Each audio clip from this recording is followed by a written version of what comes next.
You're listening to the GeekCast Radio Network of podcasts. Cliffjumper, commence countdown. 5, 4, 3, 2, 1.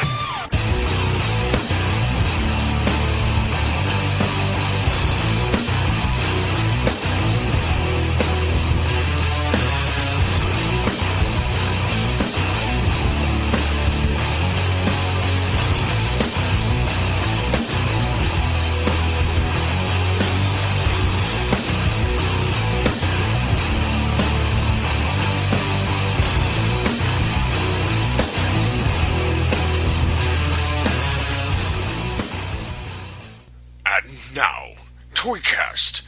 Oh, yes. Listen in to the only toy podcast you will ever need. The music in this episode of ToyCast is brought to you by Matt Howlett. Visit matthowlett.com. This is ToyCast, and we are entering into the realm of a special episode with Matty's fear-mongering tactics. I am, of course, TFG and Mike. And joining me is Mike Lacey from What the Shell, the best Teenage Mutant Ninja Turtle podcast title ever that he stole, and Masters of the Universe Chronicles. How I've kind of met up with Mike online was through Masters Chronicles, actually. I think, I don't know how we found each other on Twitter, but it was through Masters Chronicles. It was through one of the old Pop Culture Network posts or something like that. And Mike is a Masters fan, just as I am. Say hello to the people. Hello, people. Yes.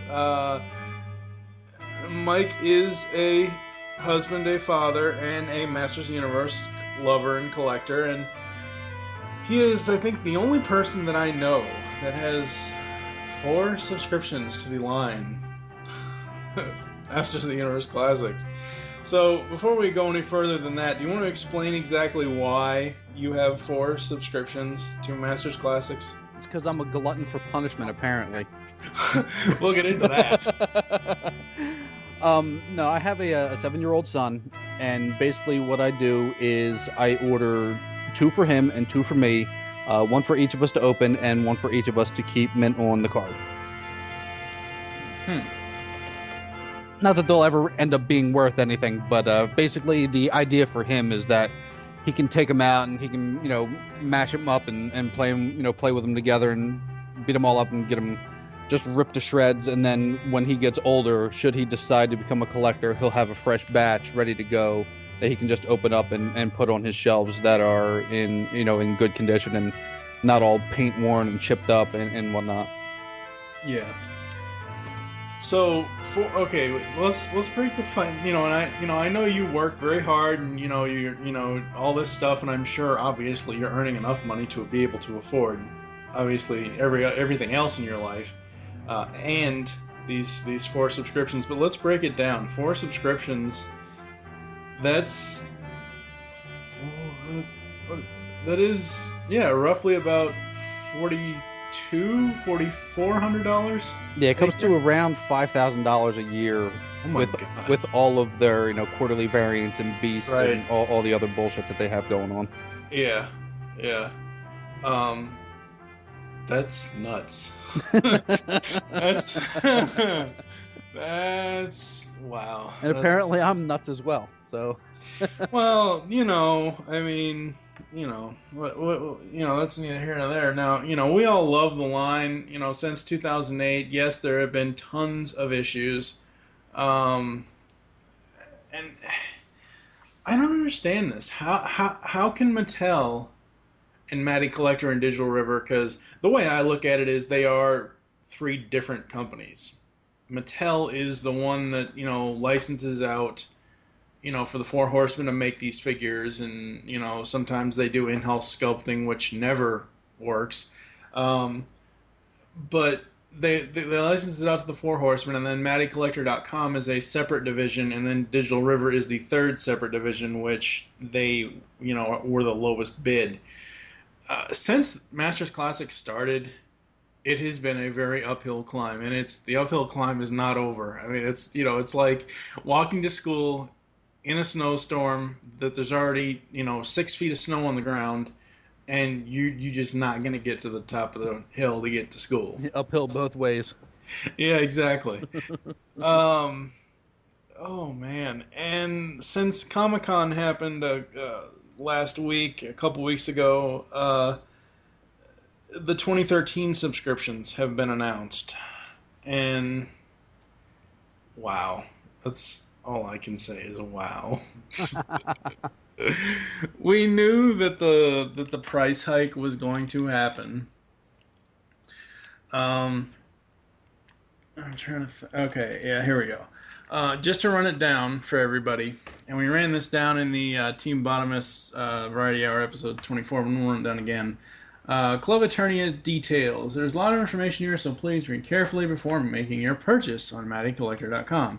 The 2013 membership subscription purchase period ends on Monday, August 6th at 11:59 p.m. Pacific Standard Time. There will be no extensions, so get yours now. I need to point this out. When it says and, after and, when it says there will be no extension, so get yours now, is in all bold lettering. It's not in all caps, but it's in all bold. See, and that's different for them because in previous years, they've constantly extended it and extended it and extended it until they got the number that they were looking for. Exactly, and that's what makes me highly suspicious of it, because they're going, I guarantee you, if DC doesn't do what it's supposed to do, or if heaven forbid Watchmen doesn't do what it's supposed to do. Why the fuck are they doing a Watchmen line? Anyway,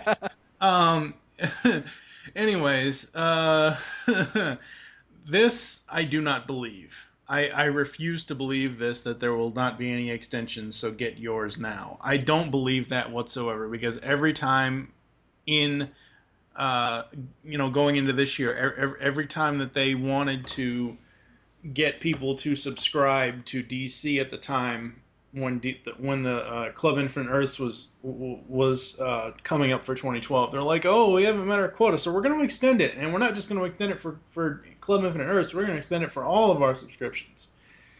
So I don't believe that at all, that there is no extensions on this one. I do not believe that. No, I think that when August 5th comes around, because the deadline is August 6th, when August 5th comes around, you're going to see, Twitter posts and Facebook posts that, oh, by the way, we're going to open it back up for another week or another 2 weeks or whatever it is. Exactly.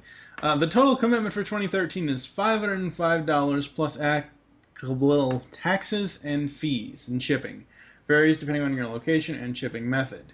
If you choose, this includes 12 monthly figures, 12 at $25 a piece equals $300, 4 beasts / variants / multi-packs, 1 each at $25, $30, $50, and $75, equaling out to $180, and a $25 membership fee for the total of $505 plus shipping, taxes, fees, all that stuff.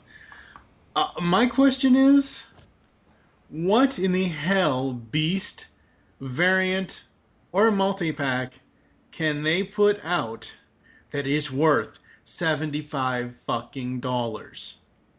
Unless the only thing I can think of, and I don't know if this is true, this is just me speculating, the only way I would pay $75 for a multi-pack is if it was a 10-pack of Horde Troopers. Well, that 75 pack is the Fighting Foeman, the 3-pack. Yeah, that's right. And that's just 3 figures, though, isn't it? It's 3 figures, but I believe it's got like a shit ton of accessories. And that's the other thing, and we'll get into this here in a minute, but what do you think of the pricing breakdowns? I don't have that much of a problem with it. It's only a $5 hike. And Scott's released a couple of videos over the past week or so, and he even mentions it in there, and I kind of agree with him that back in 2008, when they started this line and it was a $20 price point, we were, at retail at Toys R Us, if you went to go buy a 6-inch figure, you were probably looking at, like $12. Where now, 4 years later, at 2012, you're looking at $20 at retail. So there was a bit of a markup back in 2008 to the $20 price point. So now $25 is a little bit more than you're paying at retail. So it's not that much of a difference as to when the line was introduced. Right. I mean, all as I can say is, and I'm not counting the subscription. I'm actually gonna count the day ofs, which is $27. If you take $27 and say you get the USPS shipping, which I know is $8.70, that's $35.70 for a regular figure.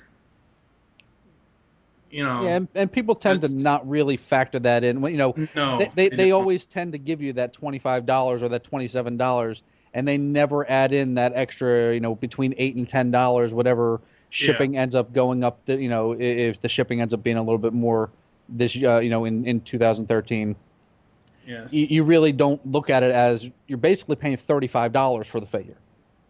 yeah. Um, Obviously, it also includes the club exclusive King He-Man, which is an older version of He-Man. I like that idea, um, but almost I think besides the subscription figure of King He-Man and two other figures for 2013, there's only three figures I'm interested in that are in 2013, and I don't mind cherry picking them if I was still collecting the line, which I'm not. The three figures I would like is obviously the subscription of King He-Man, which I'd have to pay outrageous eBay prices for, whatever. There's no way King He-Man's gonna go for $100 and something like Shadow Weaver is now. There's just no way. He's not. He might be popular, but he ain't that damn popular. Um, the only other two I saw from the Matty Palooza thing that I was even remotely interested in, and it kind of just really gets my goat because I'm not collecting the line anymore. Is they finally put out Eternian Randor, a Randor that does not look like the Burger King, thank God.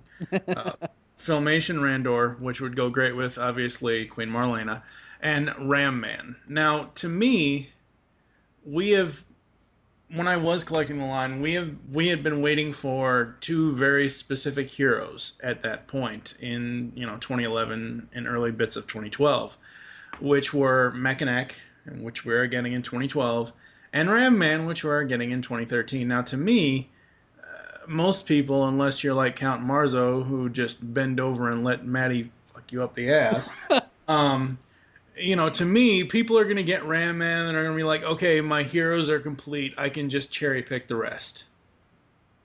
Yeah, I agree with that. I think that a lot of people were waiting for those two specifically, and now they're kind of going to be able to, dust off their hands and say, I'm kind of done with the line as a whole. Yeah. You might, try and grab this figure or that figure, but as far as grabbing every single figure and the subscription and all that, and the like, once people have their Ram Man, I think they're going to be, a lot of people are going to be done. Mm-hmm. And that's why, and that's, to their credit, and a lot of people complained about it. That's why they stretched it out so long. That's why you didn't get all these guys. When the line started in 2008, you didn't have every main character by the end of 2009. Oh, right, and I agree with stretching it out. But I'm just saying that I completely agree to stretch it out because it makes the line go longer. Like you get He-Man one year, or you get Battle Cat one year as kind of like a major release. You find a way to look at 2012. We've got some great figures that are still coming out in 2012. We've got some great figures that have come out in 2012.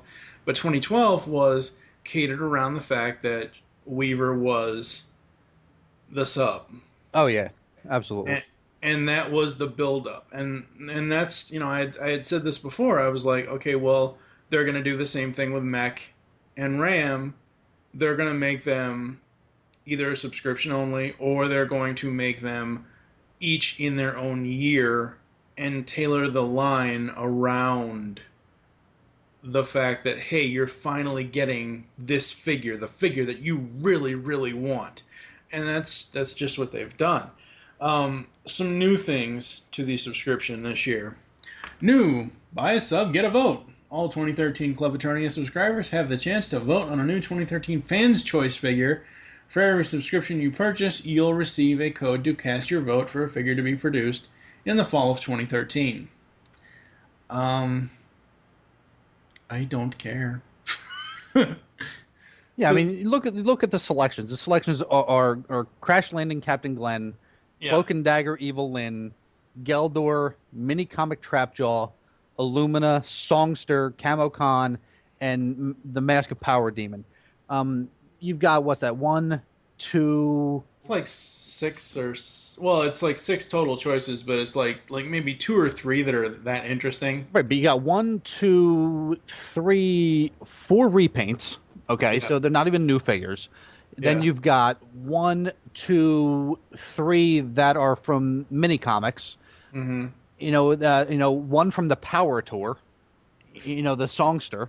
And then you've got Illumina, which is a concept figure that was basically something that Emiliano drew and threw into, I think, like a pack-in poster back in the 2002 MV Creations run of their comic line.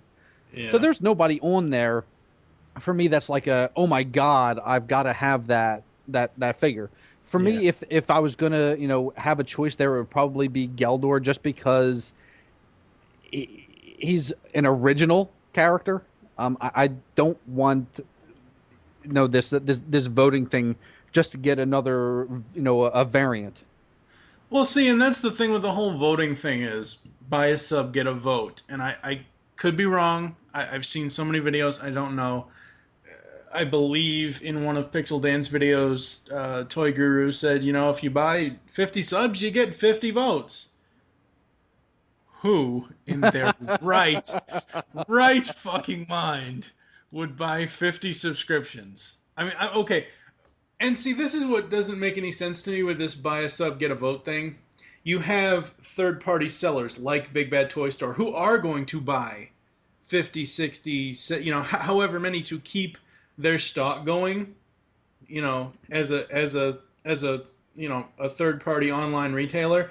You're going to have these companies buying these subscriptions. So how does that affect the voting, honestly? How is that? Well, as we all know, voting is rigged in general in anything. Well, and that's what I was about to bring up.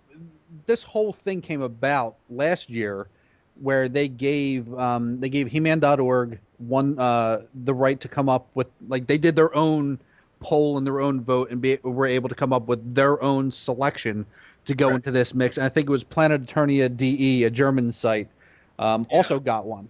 And then Mattel got 6, which comprises this 8.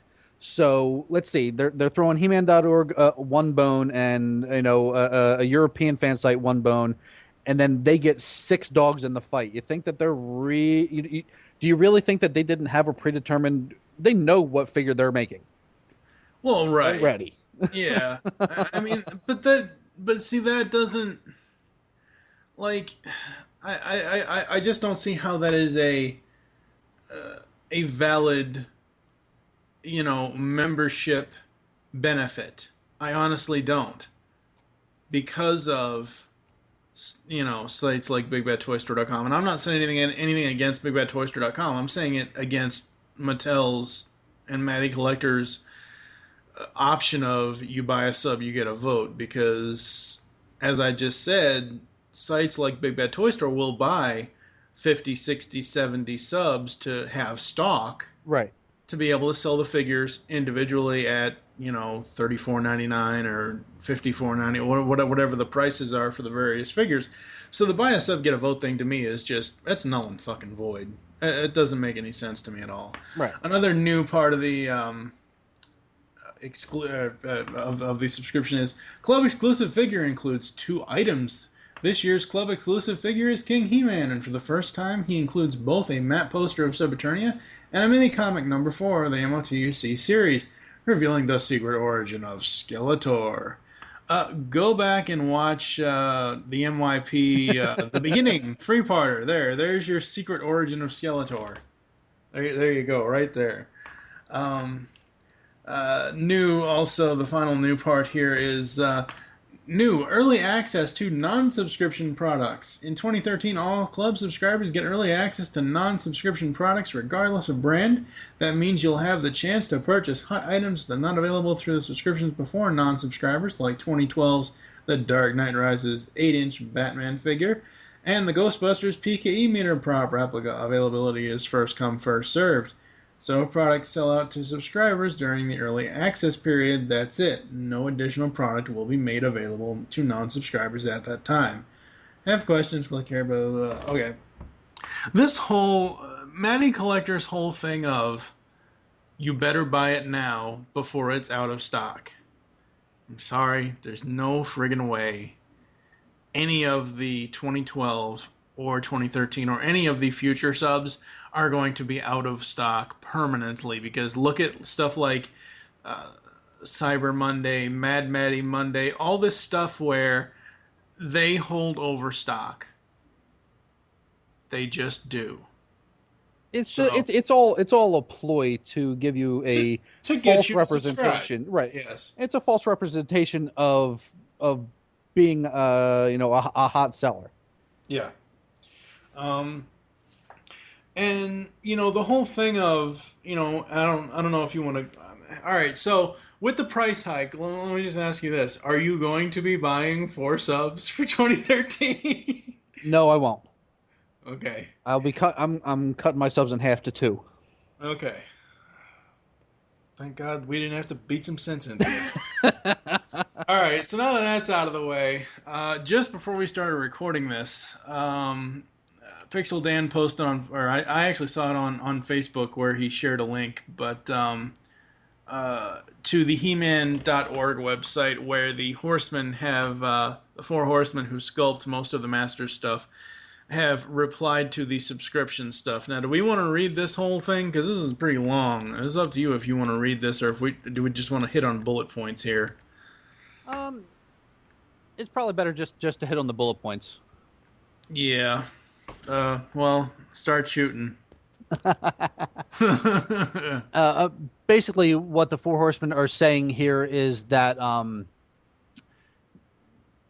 apparently around the internet, the notion is that Mattel and Toy Guru are basically using scare tactics to get people to subscribe to the 2013 subscription. Mm-hmm. We heard last year Scott come out and say, oh, well, the 2012 subscription is the lowest totals since the line started, and now it seems like people aren't exactly flocking in to grab this 2013 subscription. Now, whether it's because of the price hike or whether it's because that price hike in tow for international fans is going to start causing customs fees. Basically, because apparently from the gist that I get, the European fans, anything over $20 in value, they'll start getting a custom fee on. Now, up to this point, all the figures were a $20 figure. So they were really only getting hit with customs on oversized figures and beasts and stuff like this. But now, if it's a $25 figure, they're going to start getting hit with customs on just a single figure. Yeah. So not only are they getting the regular price hike, they're getting a price hike in shipping alone, and then they're going to incur customs. So, that $25 figure is now going to turn into a $50 figure for just one. So that's right ridiculous. There, you're getting a lot of international customers that are not coming back. Yep. They're the ones that are going to go to BBTS. They're the ones that are going to go to eBay. And even if they have to overpay, they're probably going to get it less than they would have gotten it from Matty Collector. Right. So right there, they shot themselves in the foot. Matty Collector shot themselves in the foot by alienating that part of the fan base. So, that kind of seems to be the feeling around the internet, is that Matty is, might not necessarily be as in dire straits as they're saying, but they're trying to come across as though, hey, they're basically telling us that if we don't subscribe, there may not be a line. And here the 4 Horsemen are basically coming here, and they actually say, Mattel's never reached out to us for our assistance about anything of this nature in the past. In this case, they have. So we know that this is serious, and we're 100% confident that everything you've heard described by them is absolutely true. So maybe they actually are in trouble. To me, my wondering is, have the 4 Horsemen gotten notice? Is there a possibility that if these subscriptions don't go through, or they're not as in big in numbers as Mattel wants, or is there going to be a decision made by management that, hey, the 4 Horsemen are too expensive to continue to to employ for this line? Is there going to be a point in time where they tell the Four Horsemen, okay, we don't need you on Masters anymore. We're going to use in-house sculptors for Masters. That's really going to drive people away. Exactly. So seeing the Four Horsemen actually post, make this post on I guess it was on Facebook, that maybe they are in as bad as shape as they're saying, which completely contradicts everything that Scott said over the last year and a half. Even last year when he said that the subs were at the lowest total since its inception, they said that they were way over the minimum and the line is healthy and you don't have to worry about it, and this line is going through 2016. In fact, when they got the Filmation rights last year at San Diego Comic-Con, they said now we can add more time to the line. That's the thing that pisses me off. I'm sorry to cut you off, but that's the thing that pisses me off about this whole Filmation's rights thing.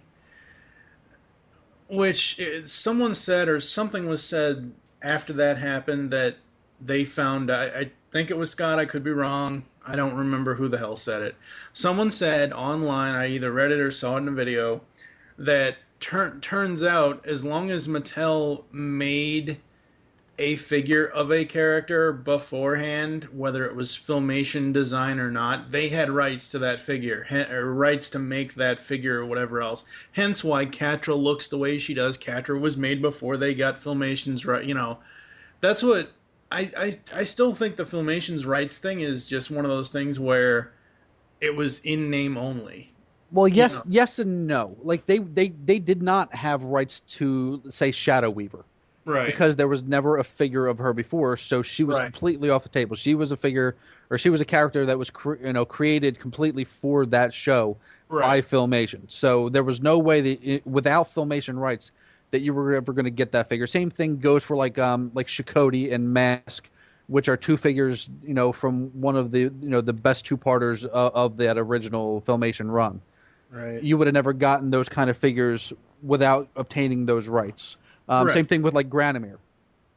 Oh no, yeah, no, I understand why that they had to acquire the Filmation rights, but at the same time, like it didn't make any sense to me of why they were making such a big deal out of it outside of what you just said. I mean, because they could have made a non-Burger King version of Randor beforehand. But yeah, there's there's that, and well, quite honestly, they haven't done anything with the Filmation rights since they got them.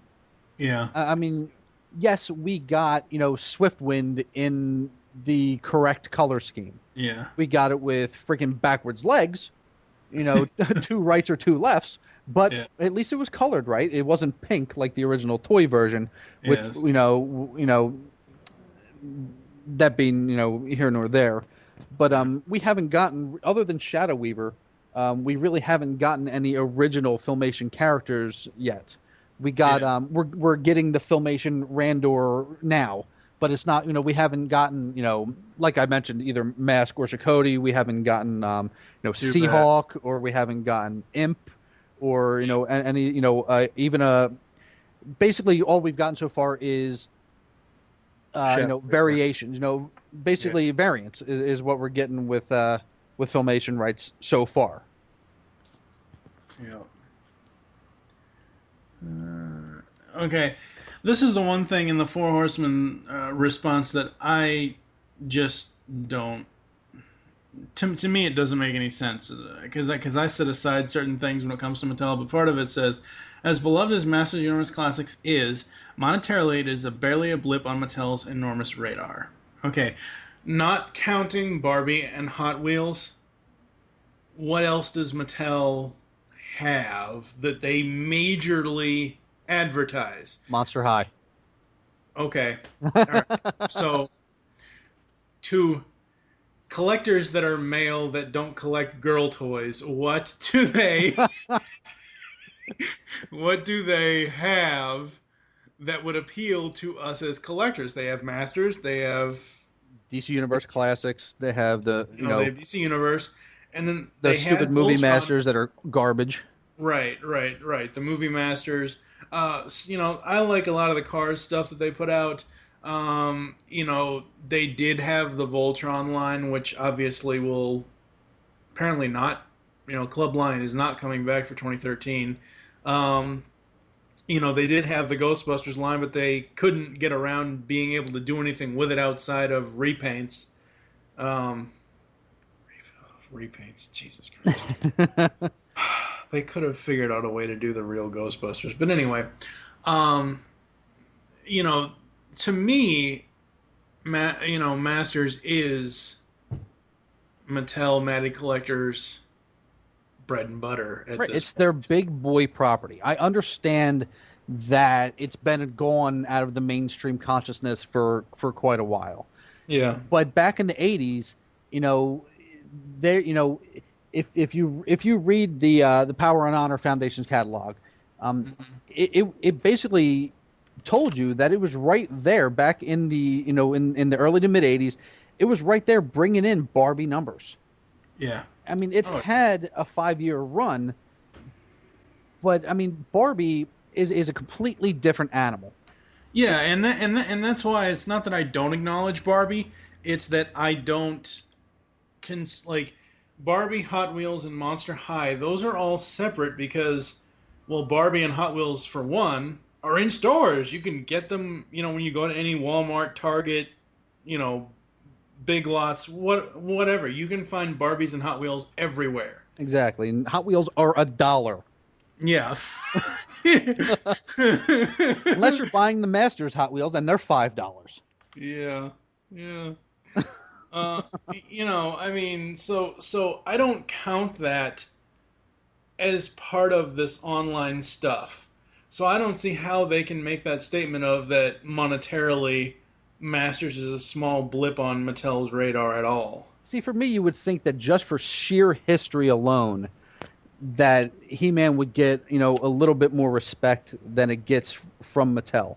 And we've heard Scott say this over and over again. He basically uses it to talk down to us a lot of times when basically he says, we don't make any money on this line. This line is basically just something that they've given me to, to appease me and allow me to do the things that I want to do. And, there's really no budget given to it. And even very recently in the videos that he's posted over the last week, he's basically saying that they make zero money on Masters of the Universe Classics. Well, I don't believe. I call bullshit on that because companies don't do things if they're not making money. Yeah, exactly. It's as simple as that. The fact is that He-Man was their gravy train for boys' toys back in the mid '80s, and I guess the cartoon show ended, and they stopped doing the run on toys, and they basically put it away. Then 2002 comes out, and it was a big success again, but they screwed it up with all of the different He-Man and Skeletor variants. Right. That's all that you could find on the pegs. It wasn't the fact that He-Man wasn't a success when it came back in 2002. It was the fact that Mattel screwed it up in the way that they, with their pack out and their case packs and everything like that. You would think that this year, 2012, was supposed to be, it's the 30th anniversary of He-Man. Mm-hmm. You would think that it was supposed to be this big deal, all through 2011, leading up to Comic-Con 2011, and the big announcements and this, then, they announced, oh, well, we're going to have all kinds of licensing deals. We're going to have T-shirts and lunch boxes and all kinds of stuff. It's going to be all over the place. Well, guess what? None of that stuff has made it out to anywhere. The only thing that we've seen in retail, Masters Universe-wise, were those Masters Universe Classics versus DC Universe Classics 2-packs that were in freaking in Toys R Us. And the simple fact of the matter is, when they first came out, you could not find them. They blew off the shelves. You couldn't find them. And then I have a feeling that Toys R Us, in a knee-jerk reaction, said, you know what? Send me 2 pallets of them.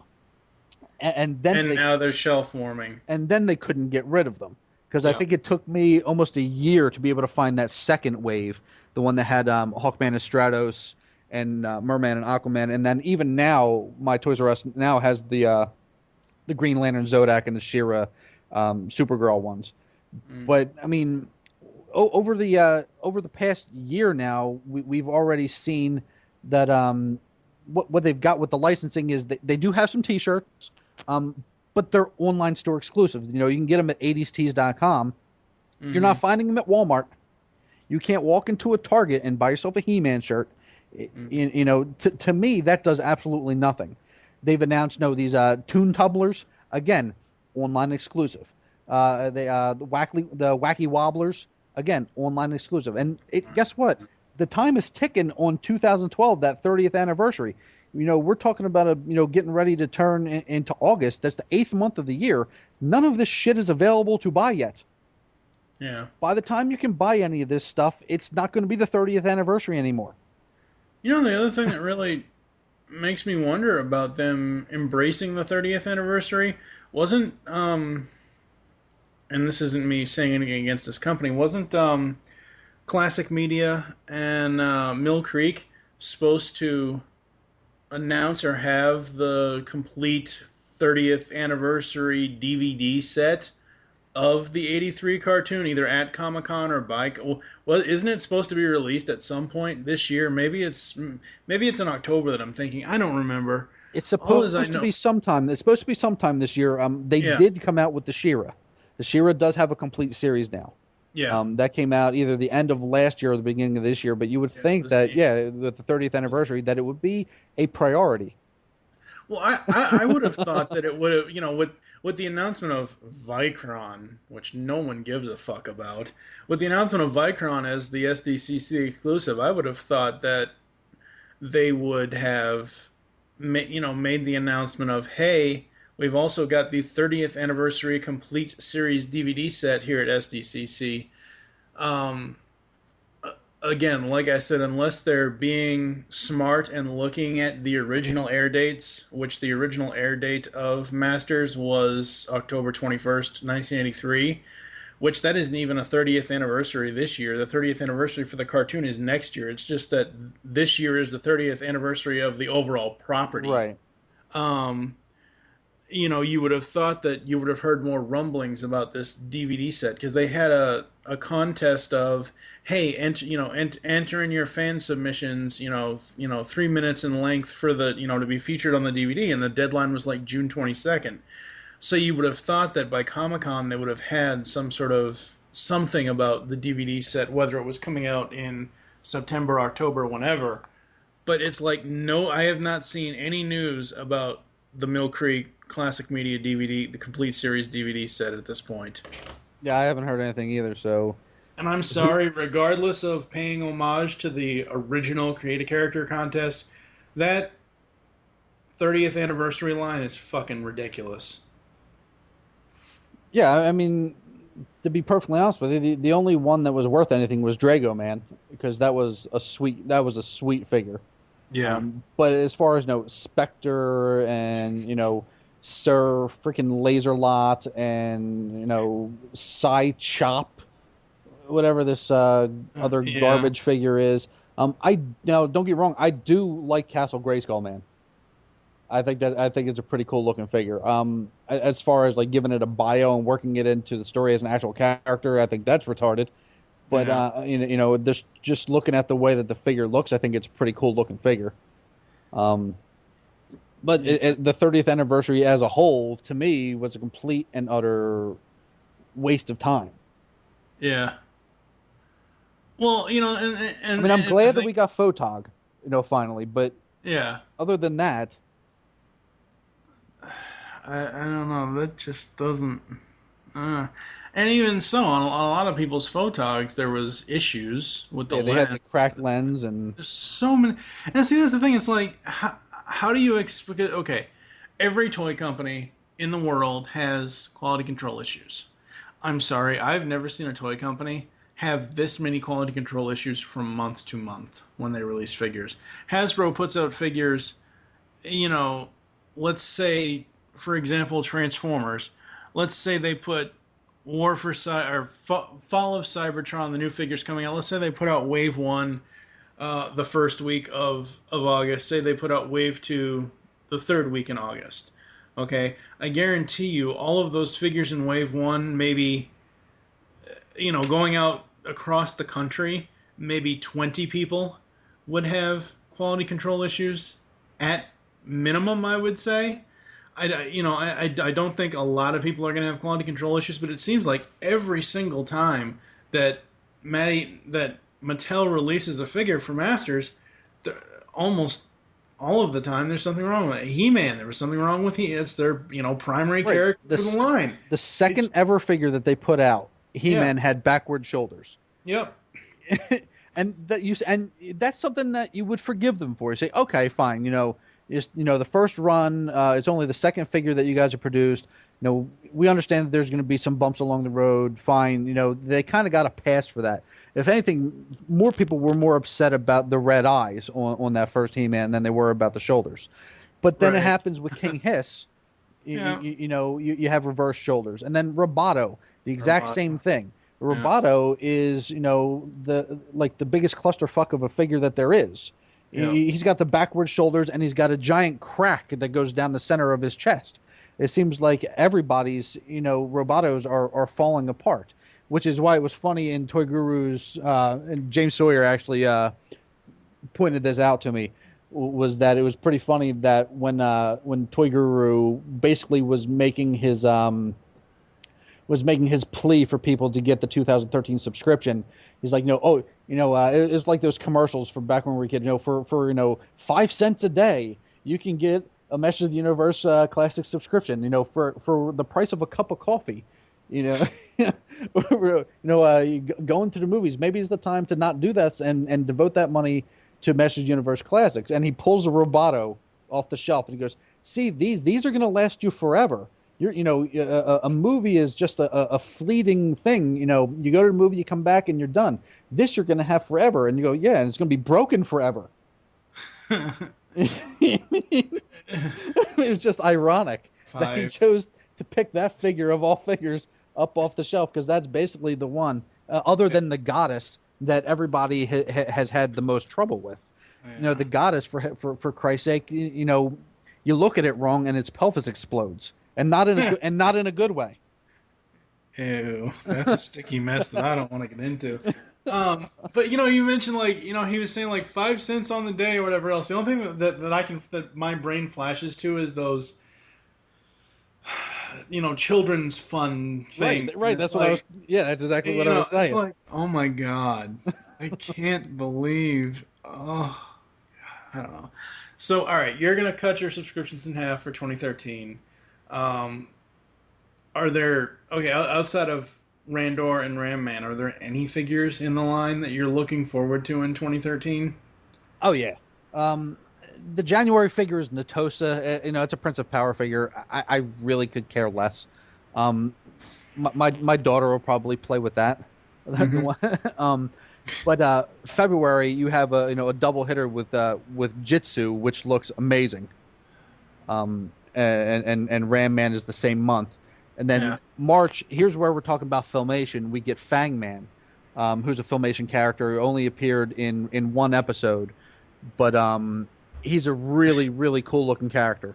So I'm excited about that. Even the Fighting Foemen, I don't like what they are, in the storyline. But the fact of the matter is, what they are is they're the drivers of the vehicles. From the 80s. You get the driver of the Wind Raider, you get the driver of the Attack Track, and the driver of the Roton. Okay, yeah. Now they're all kind of gimmicked to be, it looks like Horde members because they have Horde symbols, or whatnot. But so I mean, working them into the story, I could care less. But they were always, you always wondered when you bought a GI Joe, vehicle, you got a driver with it. Yeah. So whenever you got a Masters vehicle, it never came with a driver. So, but always had one on the artwork, always had one on the package. So it was something that, when I was a kid, I didn't realize that they never made those figures. So it was something that, okay, it didn't come in the box. Maybe it's something that I need to look for on the peg. And obviously they never made it. So, it was, the unending hunt. Yes. but now I think it's a cool homage that they're going to do that. And I also like the fact that they're doing the traveling exclusive this year is that Palace of Darkness sorceress that is all white sorcerers. I could care less. But next year they're doing Strobo, who's basically the storyteller for the UK comics. Okay. I just think that's. I haven't read a whole lot of the UK comics, but basically he's the one that tells you the story. It's got like he's at the beginning of the issue and gives you like that first page where he's got like a little introduction of the story and whatnot. I think he's pretty cool. He's basically like what Songster is to the US fans that have that cult following for Songster.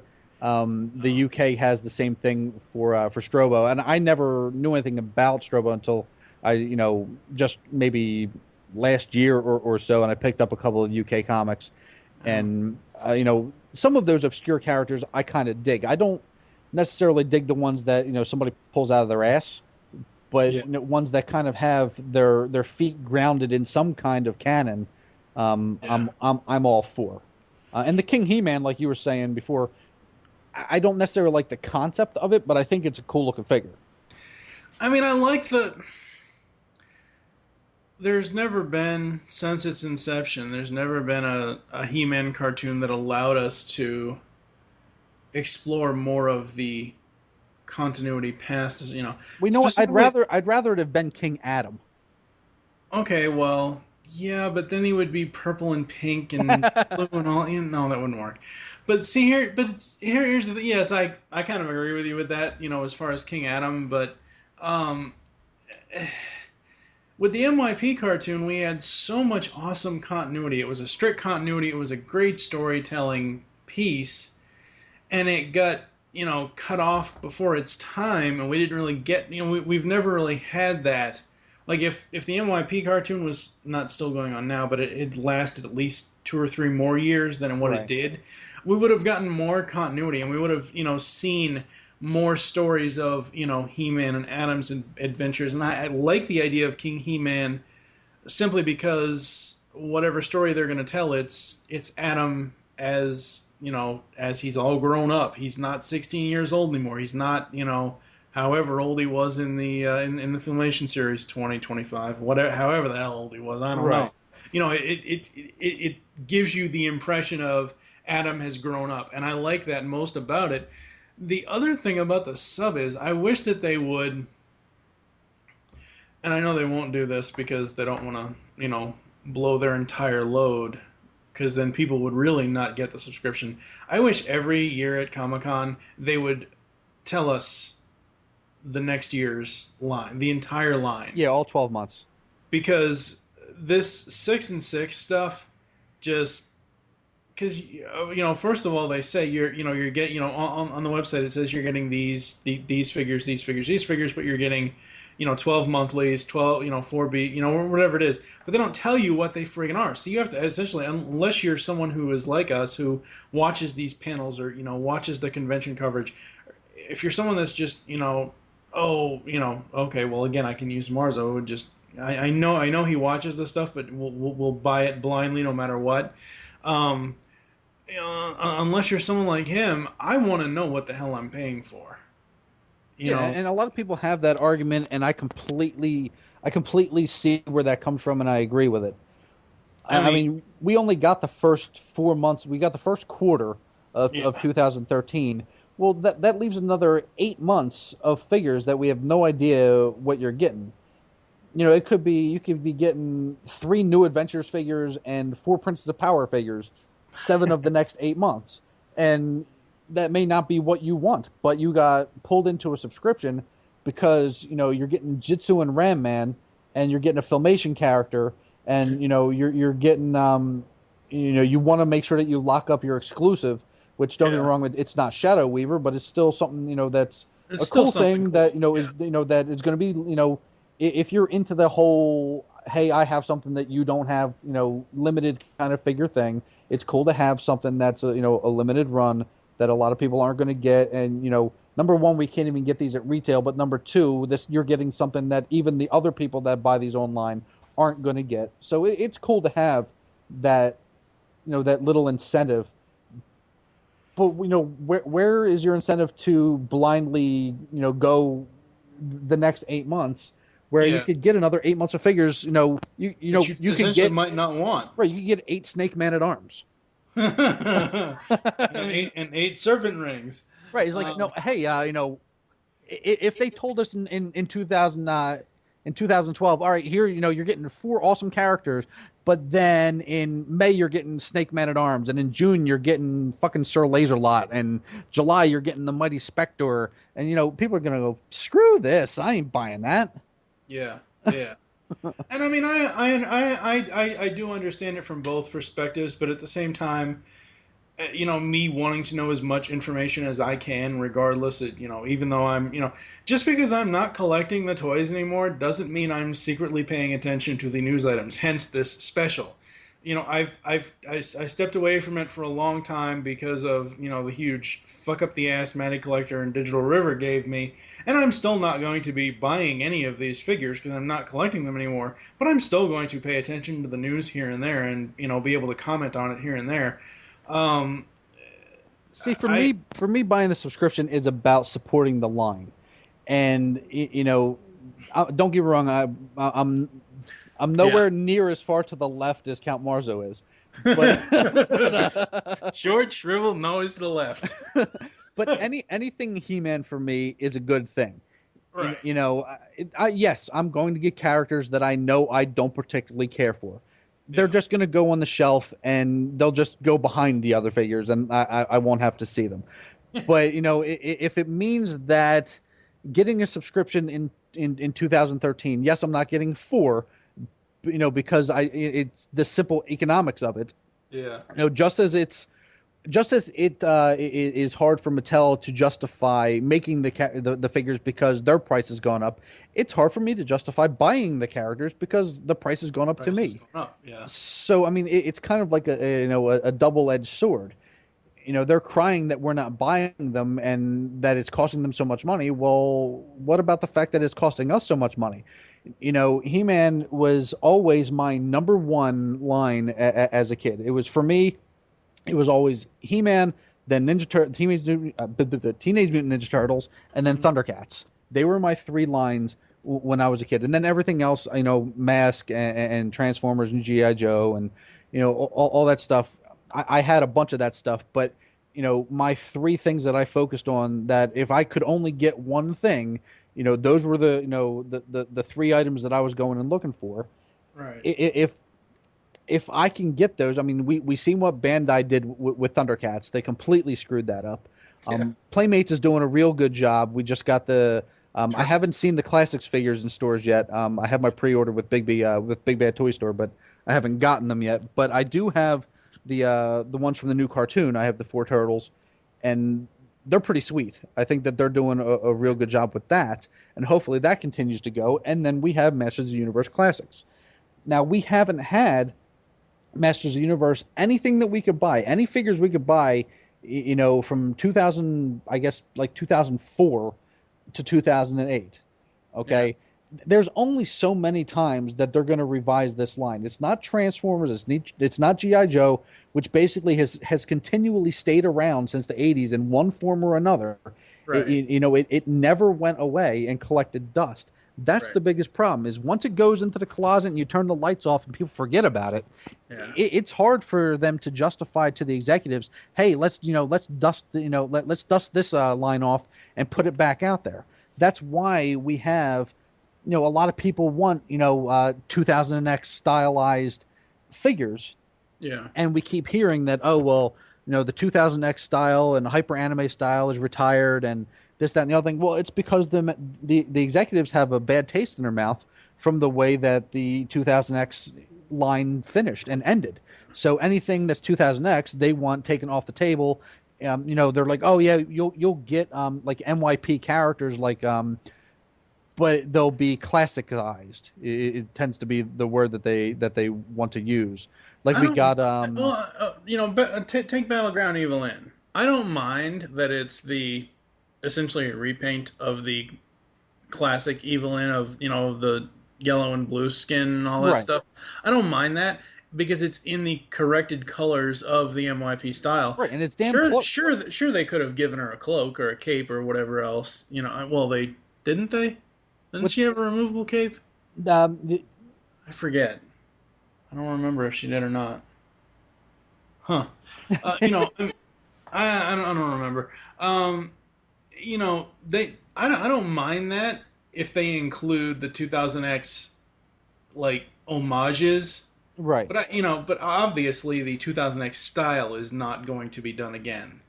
But you can still incorporate that style into your current model. Right, and the whole thing is, how many times are they going to put it in the cupboard and then take it back out? And put it in the cupboard and take it back out?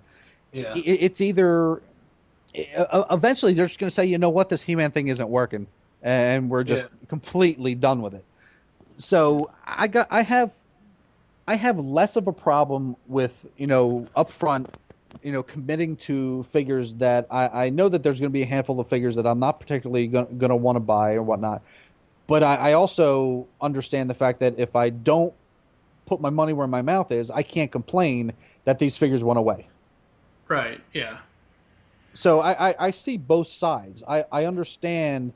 I don't always understand the venomous hatred that comes with the line, but I also don't understand, the Mattel can never do anything wrong apologist either. I fall somewhere in the middle there, in kind of in that gray area, where, I realize that Mattel has made mistakes. I'm not going to sit there and tell them that it's okay. When I get my figure with reverse shoulders and I get my figure with two right legs, or I get figures with paint swatches all over the place, and this is messed up and that's messed up. I'm not going to tell them that it's okay, but I'm going to continue to buy the figures so that I can get those awesome figures that I do eventually want. Right. And see, for me, it's like, okay, let's just say, for example, BigBadToyStore.com. Let's say they buy 100 Club Eternia 2013 subscriptions to keep their stock. That's 100 exclusive figures they can, that's 100 King He-Mans that they can, then put on their website as a third-party seller. Right. So for me, if I was still collecting the line, I'm still, even though I'm paying Big Bad Toy Store, they essentially already paid Mattel for those 100 subscriptions. So if I was still collecting it and I was going to do the cherry picking thing, I would cherry pick from Big Bad Toy Store versus buying a subscription to figures that I have no idea what it's going to. You know what I mean? It's one of those things for me.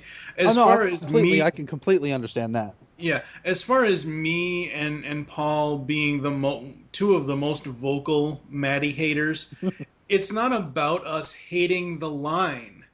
It's about us hating the business practices of the website and of Digital River. That's really what it is. Like, I love the line. The line's great. The toys are great. Sure, there's a lot of toys like toys that I just don't understand get slots right away. Like you mentioned earlier, Fangman. Or, I can do one better. Go to the Elephant Firefighter. A character that appeared 5 minutes, or a total of 10 minutes within 2 She-Ra episodes. Seriously? That gets its own slot for a monthly figure, really? I mean...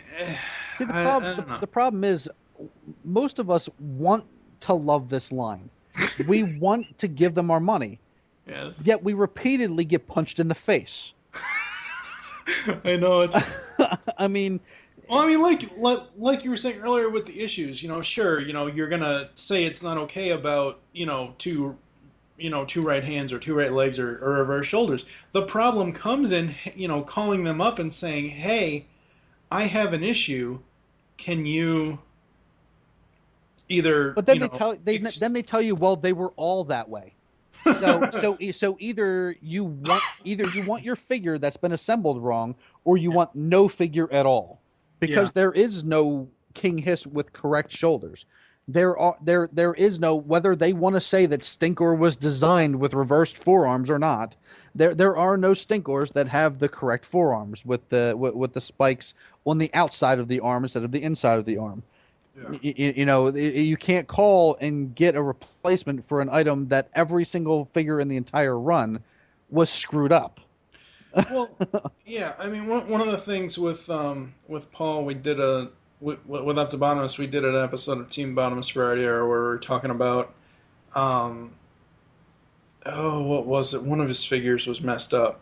It was like damaged, and he constantly went through emails between him and Matty Collector for, I have a damaged figure. I would just like to exchange it for a new one. This. I think it was something with his Griffin. Was there an issue with the Griffin with legs or something? I forget. Yeah, I think it actually had a similar. It wasn't the entire run, but I think it had a thing similar to Swiftwind. Swiftwind, where it was like 2 left leg. Yeah, that's what it was.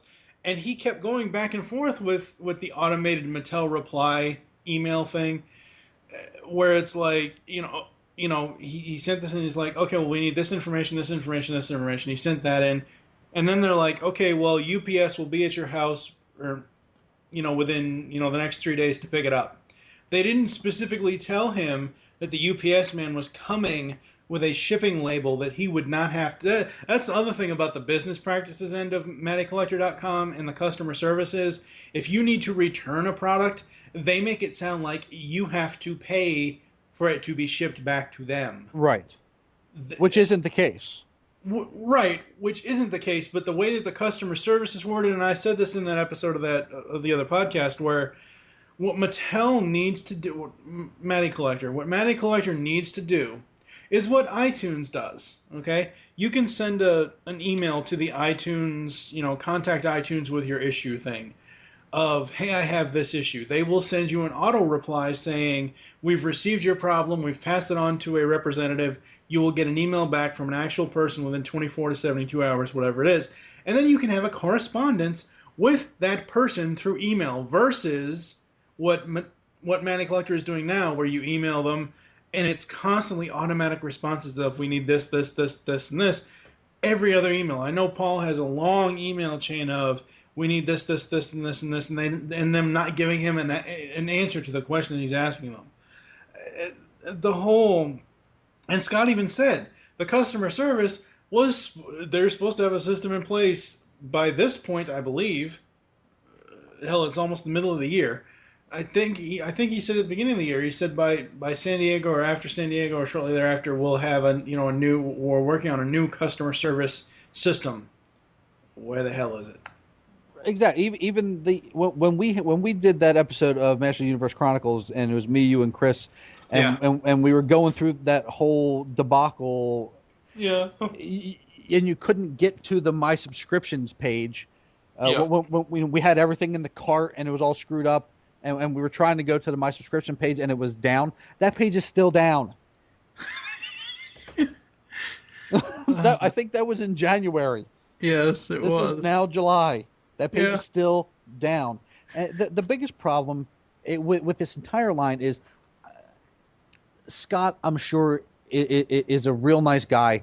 I've heard him talk many a times, whether it was Roast Google Dinner or whether it's just him putting up the YouTube videos. And when he seems like a real nice guy when he does his walkthroughs with Pixel Dan and stuff like that. Yeah. But ultimately, he's a puppet that's doing a job. And I completely believe that he has love for this line. I completely believe that he's a fan first and that he has a lot of personal stake and love for the line. When it comes to the design and the choices of the figures, I will agree with that. When it comes to everything else, I don't agree with that. I think he just sucks at his job. I'm just dead serious. I mean, personally, he might be a great guy, and I think that he wants to do the right thing. But I don't. Part of his job as brand manager is PR, and he is terrible at public relations. Absolutely awful. You look at the posts that he puts on He-Man.org or even on the Matty boards on MattyCollector.com. and a lot of it's just condescending and talking down. And he, again, I've referred to it a couple times already. He, in the past 2 or 3 days, has put up two videos up onto YouTube, and one of the videos he explains the situation with Digital River. Yeah. And we now finally know who to blame for Digital River. Digital River apparently wasn't the lowest bid. You know who we need to blame for Digital River? International customers. It's their fault that we got saddled with Digital River. Okay, so just like in January, and I'm going to have you send me the link to that old Chronicles post. Just like in January when we did that Chronicles podcast, this is all Chris Vent's fault. This is honestly all Chris Vent's fault. Just like in January when it was his fault when I did that second cart through. Yeah, it's all the Irishman's fault. Toy Guru got on there and he said that we know, basically, I'll paraphrase. He said, we know Digital River fucking sucks. We know they're terrible, but they were the only shipper that would offer international shipping. He said they went through a bunch of other, distributors and nobody would do international shipping. Digital River was the only one that said they would do it, so that's why they went with them. Well, guess what? When you sign a contract with a company and they continually do a bad job over and over again, when you sign a contract and you're paying them to do work for you, they need to answer to you. You don't just say, okay, you're screwing up over and over again, continue to screw up over and over again. Because basically what he said was that with some of their other lines like Barbie and Hot Wheels and stuff, if you're an international fan and you want to buy something, what they have to do is hook you up with an American like pen pal buddy. Yeah. And what they'll do is they'll ship the item to your American friend, and then they'll ship it to you internationally because they won't do any direct international shipping. Guess what? If I lived overseas and I watched that video and I got told that it was my fault that I have sucky customer service, why in the world would I want to resubscribe and give you my money and come back? And then you're going to sit there and complain that I live in the wrong country. Right. Not only can do I have to pay your increased price for your figure. Then you're telling me that my shipping is going to be increased, and then I have to pay customs on top of that. And now you're going to tell me that the sucky customer service is my fault, and then I can't even buy some of the things that I want, like the PKE meter and other things that are offered on MattyCollector.com that don't ship internationally, like the hoverboard, I believe, and the replica props because they have electronics and stuff like that. The international fans getting the shaft. Yeah. And they're a large part of the fan base that they're just completely cutting off. Yeah. And how did they not see that? Because they're friggin' blind. The thing about the shipping and all that, and what I don't understand is the thing about Digital River is, okay, so they weren't the lowest bid, somebody else was. They were the second lowest bid, or they were the only ones that would do the international shipping. I still believe that they were the lowest bid. This is just the bill of goods that he's trying to sell us in this video. Right. Well, see, here's the thing. This is just me, understanding general business. Every year, a contract comes up, whether to renew or to go somewhere else. Why in the fuck, in the last 4 years of this line, has Mattel not investigated other avenues of... Okay, can you imagine if Mattel did subscription selling on Amazon? Okay, Amazon has multiple websites. They have Amazon.com, they have Amazon.co.uk, and Amazon has a website for almost every country in this world of ours. Right. Okay. Why wouldn't Mattel pay them the money to fulfill the shipments at whatever the price is or whatever the shipping options are?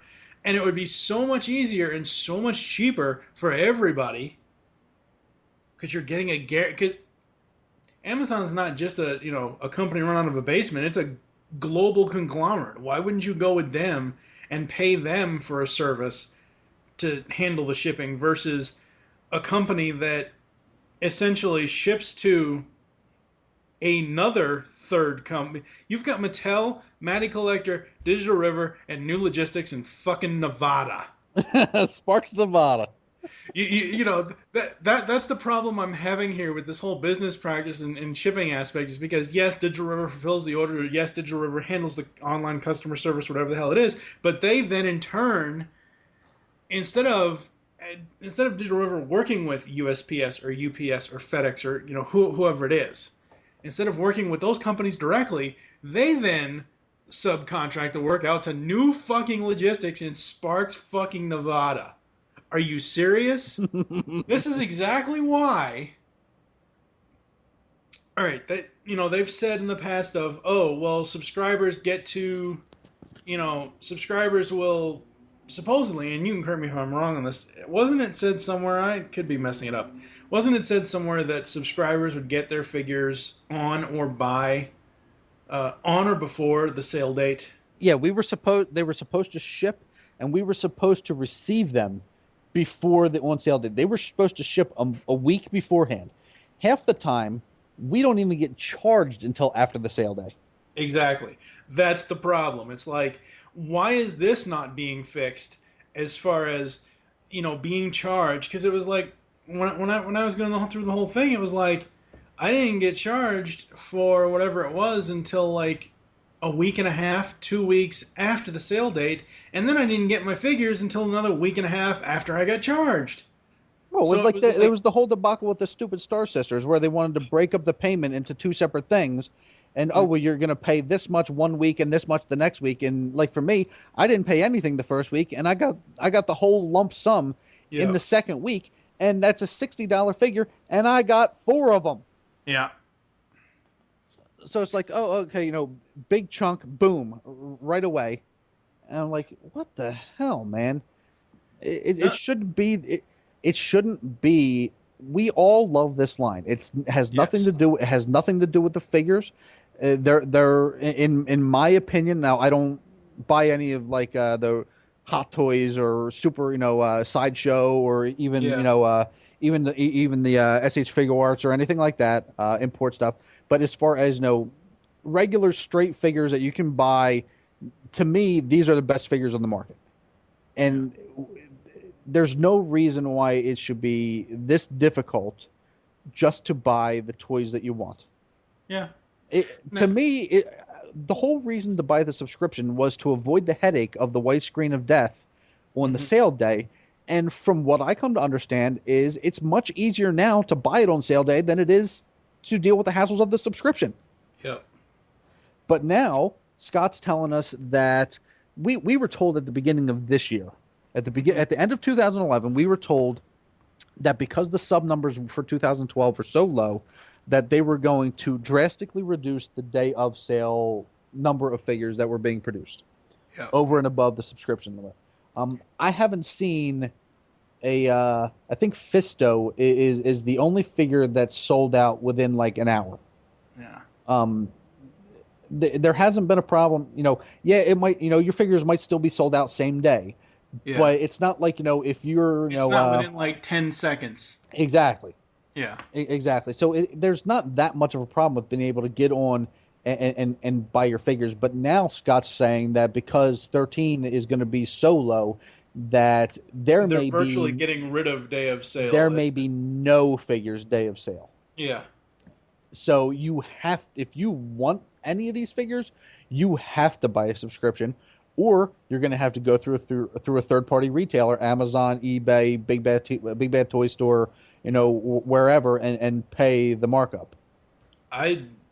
If I really, really wanted to collect the figures and I still had, the Castle Grayskull and all that stuff, and I had the space to display them, proudly, I would most definitely go through Big Bad Toy Store and pay the markup. Yeah, and if you're for the figures I wanted.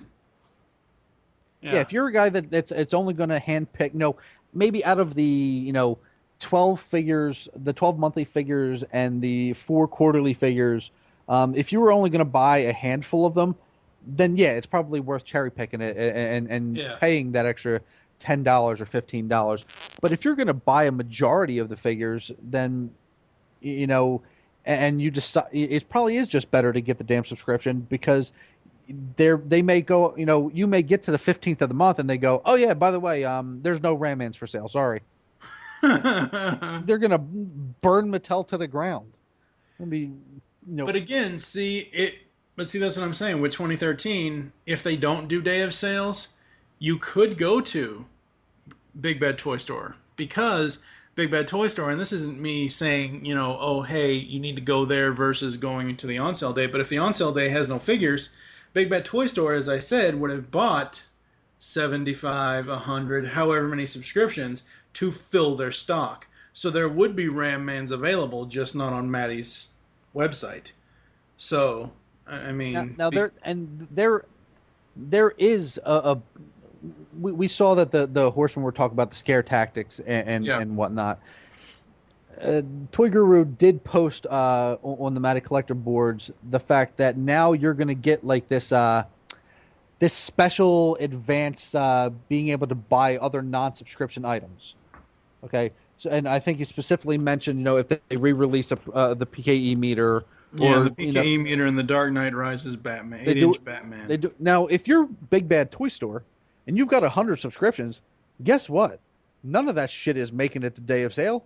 No way. They're going to buy every single unit that they have. Yep. I mean, it's just as simple as that. You got no shot. We got the Wind Raider last year.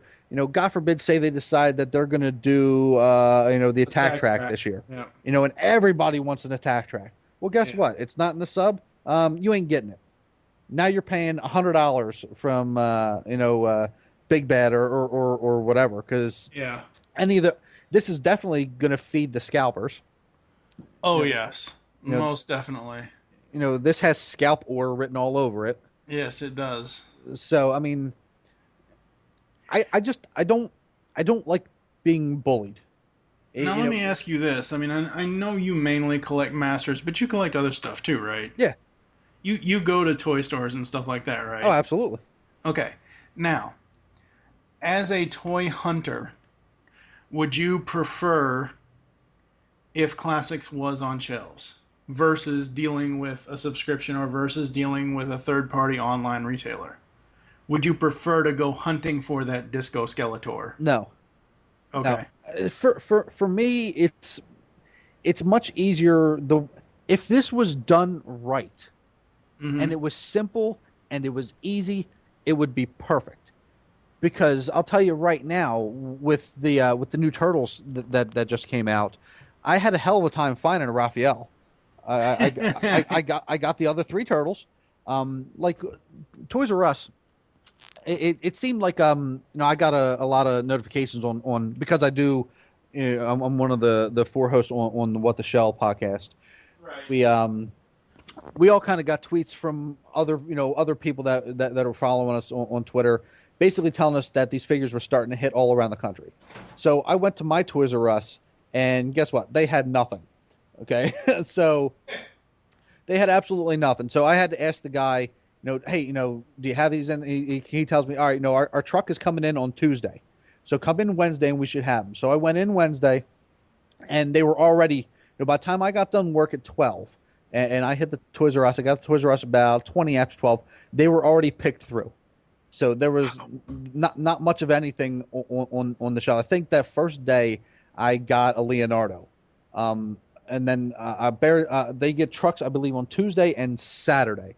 So Sunday I went in, and they were pretty much picked through again. And I did get a Donatello and a Michelangelo, but no Raphael. So it's been 2 weeks now, and I finally just got a Raphael. So I don't particularly prefer to hunt. If I can go online and I can get a figure at a decent price, and I know that I'm going to definitely get it, I'd much prefer to do it that way. I can't stand going into if I want Marvel Legends and I'm going into Walmart 3 times a week and I can't find the goddamn Spider-Man that I want in the white suit that I've been trying to find. a lot of times they don't even get new cases, and when they do get cases, they're taking them out the back door to sell to their scalper buddy that's slipping them a $20 bill. Yeah. So no, I don't prefer the thrill of the hunt. Now, don't get me wrong, obviously I'm a degenerate that every time I go into a store I have to walk down the toy aisle. If I'm going shopping, if me and the wife are going into Walmart for I don't know, whatever, who knows what. I'm going in, I'm going down the toy aisle. Yeah. Just to see what they have, and 9 times out of 10, it's the same shit they've had for the last 2 weeks. Because I swear to God, they don't ever get a delivery.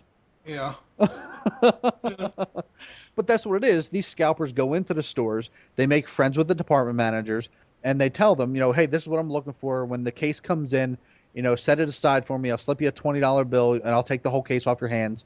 Or you buy the case, and I'll meet you out at your car, and I'll give you $20, plus the price of the case. And that case never makes it to the pegs. Well, like you said earlier, I think if MattyCollector.com got their shit together and they, did the subscription right as far as the logistics of shipping, it would be better. But I don't see the bright light at the end of the tunnel on this one as far as dealing with buying a subscription. No, we're in a bit of trouble here, because basically where we're at now, on the 24th of July, there were a lot of stuff started hitting the fan on MattyCollector.com and their Ask Matty boards. And I've got a couple of posts here that I'm gonna read out to you. The first one is from poster Dark Knight. This was on July 24th. And he writes, I'm trying to convince people who don't buy any more subs. I'm trying to convince people who don't buy any more subs. I'm always trying to update my Facebook page with 2,000 or so people about Masters Universe, with all the news and support about the line, because I think it's the best line we're ever going to get. And I love the fact that we have a lot of different eras on it, and I'm a completist, but of course I prefer the vintage overall. Please let us know how far from the goal we are, so I can stop biting my nails. Are we at least close to the 100% that we need? Now, Toy Guru posted that same day. We have over 50% to go. We're at 46% of the minimum orders we need as of right now. If we don't hit 100% of the minimum, it means fewer figures at higher prices, i.e. $30 to $35 per figure, and likely only 4 to 6 figures for the whole year. So they've already, basically what they're saying is if we don't hit the minimum number of subscriptions, we're only going to get the figures. They're going to stop production, and we're only going to get the figures that they revealed at Comic-Con. Yeah. So later that day, we got another post from poster Just Stop, where it says, so I think we're looking at a worst-case scenario here, just 46%. So you'll issue 4 to 6 figures in 2013 at $30 to $35. I have no issue paying that much for a figure, especially since it's only 6 times a year.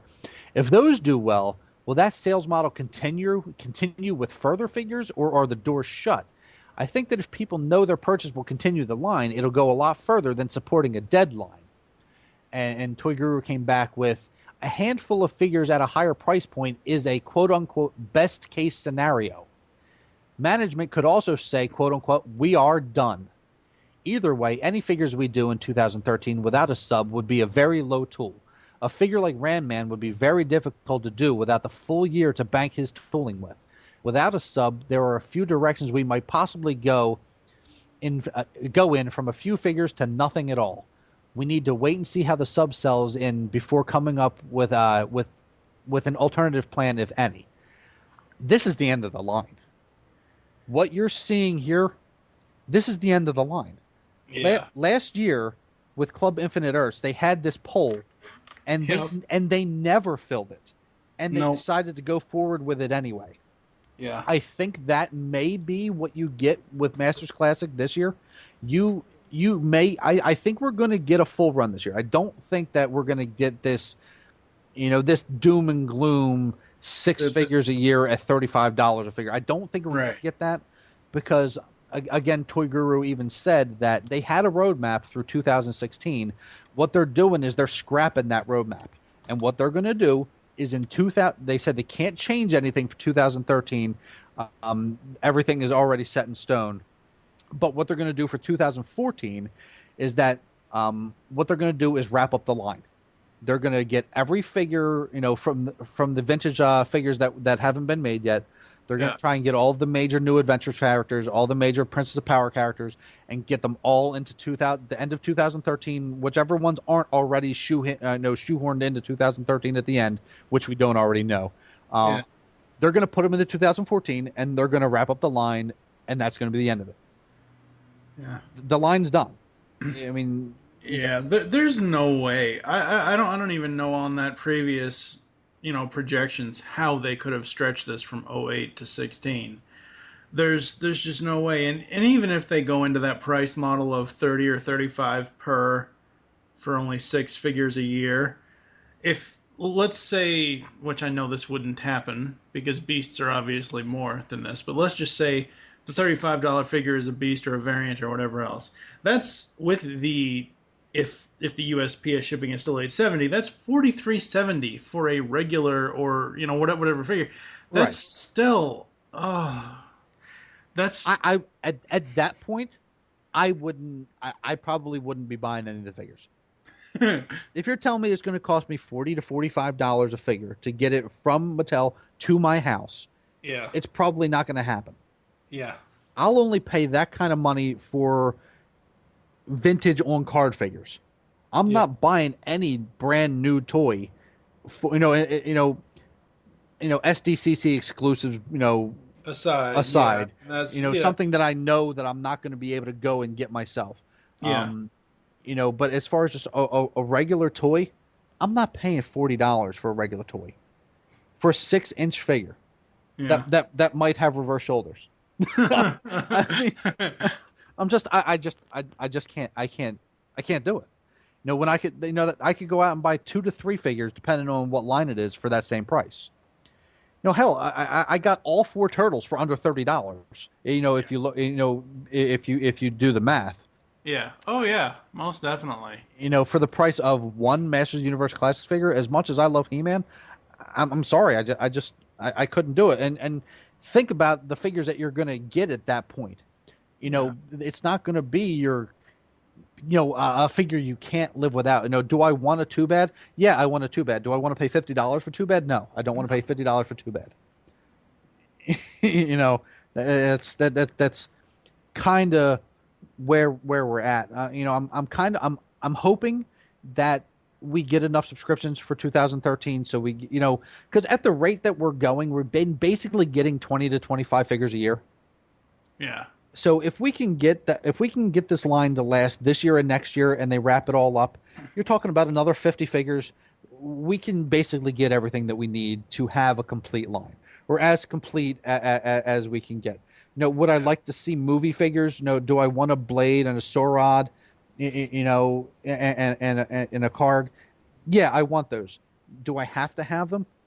No, I don't have to have them. If that means if basically you're telling me that I'm going to get those figures instead of Mantana, or instead of Madame Raz and Broom, I want those figures first. So yeah, fine. If you're going to retailer the remainder of the line and get me all of my must-haves that I need between 2013 and 2014, I'll sacrifice those other figures that I would have liked to have had for the figures that I absolutely want.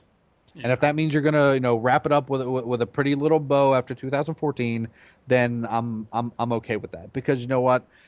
I can't imagine that this line was going to stick around till 2016 anyway. We know that at some point we're going to get a film, and for whatever reason, these toy companies, you've seen it with Hasbro, that when Retaliation was supposed to come out, they discontinued the regular line and decided to go forward with just Retaliation, and they didn't have to do that.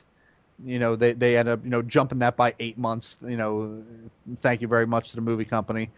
That's the same thing that Mattel would have done. There was no way that they would have had a movie line out there and a classics line out there at the same time. It was going to be one or the other. So you know that eventually, I mean, they're making a movie of everything else. Whether it's going to be good or whether it's going to be bad, you know that there's eventually going to be a Masters of the Universe movie, and when that time comes, the shelf life for Masters was going to come to an end. So that's fine. If you want to get me everything that I feel that I need in the next 2 years and then be done with it, then I can live with that. I just hope that we don't get this worst case scenario of, hey, you're only going to get 6 figures this year and then we're completely done. Yeah, because that would kind of suck. Just a little bit. Yeah. So, all right, you got anything you want to pimp out? I know you're a part of several different podcasts, so. Well, I'm sure that a bunch of your fans, a bunch of your listeners to GCRN Radio Network are also fans of Teenage Mutant Ninja Turtles.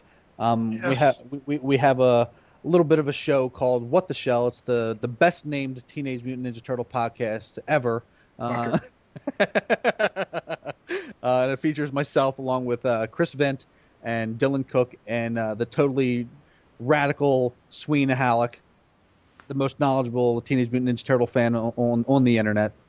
And you can follow us on Twitter. We have a Twitter handle for the show. For the show, it's at TMNT Shell. You can also find myself at MLacey, LACEY91 on Twitter for just me. Awesome. So that has been the civilized Matty Collector Mattel discussion here on ToyCast, a special episode. And yay, Mike's not going to go crazy and buy 4 subs next year. So we will catch you next time when we will have the TFCon post show with Steve Megatron, myself, and Protoman. So we will catch you next time. Keep playing with your toys. Thank God Hasbro isn't Mattel. Ender, the floor is yours. Oh, Mattel's Masters of the Universe has gotten to be like the most malignant, moronic, mishandled line in history. Not since Hasbro Creative meeting, when one executive blurted out, "Let's kill the red truck guy," has a franchise been handled worse. The Masters of the Universe classics are an amazing line. They use modern toy-making techniques to bring out the best of a vintage figure, retaining its charm and essence while consistently exceeding modern quality standards and delivering fan-driven fun for the adult collector at a price that, while higher than average, is altogether reasonable. Sadly, the He-Man Genius Falcon reaches its apex at this conceptual stage, and then careens out of the sky with the aerodynamic grace of a quadriplegic hippo with an inner ear infection, plummets through a sky of inept customer service, plows straight and through a swamp of incompetent planning, and rests broken and ruptured in a bedrock of useless management. MattyScalper.com's inability to even handle its monthly server load, much less the demand for its product, has settled into a comfortable pattern of letting itself be milked by scalpers at a rate of 10 figures an order, while the real customers wait in error screens. Meanwhile, scalpers, who are, by the way, the most worthless scum on earth, have already posted their overpriced rip-off auctions on the well-oiled servers of eBay, touting items' rarity due to a false scarcity they themselves have created with the foolish help of Mattel. Nothing endears fans to a brand like having legal tender slapped out of their hands as they attempt to exchange it for your product. The Band-Aid of a club was offered, seemingly a reasonable fix. You commit to buying the figures, and they guarantee you one. Simple enough. Until the line branches out into non-club figures, and the cycle begins again, as Battle Cat is snapped up by the scalping horde, and He-Man fans get shackled with Wondar, a not remake of a never-was exclusive. Now, underestimating demand for a fan line or miscalibrating your limits is not an unreasonable error. They have to make a profit and have to hedge their bets. However, one might think that after 1.5 to 2 years might be enough time to calibrate well enough that your servers don't crash every full moon and your product lasts more than half a hour. Mattel, get your together. Fire everyone on this project who is not a designer and sell us our toys. We give you money, you give us stuff. You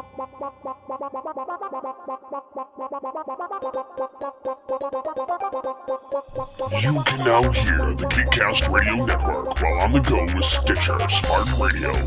Stitcher is a free use and talk mobile app available for your smartphone. And when you download Stitcher to hear GeekCast Radio, you'll have a chance to win money. Downloading is quick and easy. Just find Stitcher in the App Store. During registration, hit the promo code box and enter GeekCast Radio, all one word, to get automatically entered to win $100. The latest episodes of the shows will be waiting for you in your favorites. You'll get access to lots of other amazing shows too. Always available to you on demand, no syncing. It's Stitcher Smart Radio. Don't forget to enter promo code GeekCast Radio when you register.